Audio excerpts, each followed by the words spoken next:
Tout commence le 8 août. Les États-Unis viennent de perdre leur AAA, un vent de panique souffle sur les bourses et les actions des grandes banques françaises décrochent. Au premier rang d'entre elles, la Société Générale. Aussi incontrôlable qu'invérifiable. Début d'après-midi hier, dans cette salle de marché comme sur toute la planète finance, la rumeur s'empare de l'action Société Générale. Effet instantané, 16h02, l'action Société Générale touche le fond, moins 21,26%.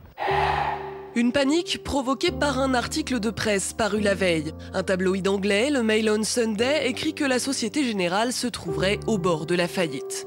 La polémique enfle. D'où viennent ces informations? Dès le lendemain, le Mail on Sunday retire son article. Ce journal reconnaît sur son site avoir écrit que la Société Générale était dans un état périlleux et potentiellement au bord du désastre. C'était une fausse information, s'excuse le quotidien. Alors, comment journalistes et investisseurs ont-ils pu se laisser berner? Les marchés, en fait, fonctionnent sur la base d'informations. Le rôle des marchés, c'est d'anticiper les tendances. Donc, il y a une chasse à l'information qui est permanente. Cette chasse à l'information, elle peut se traduire parfois par le colportage de rumeurs. Des rumeurs qui ne sont donc pas vérifiées et qui deviennent tout à coup vérité parce qu'elles sont répétées. Depuis toujours, les rumeurs sont distillées par des opérateurs de marché qui entendent faire des opérations de marché.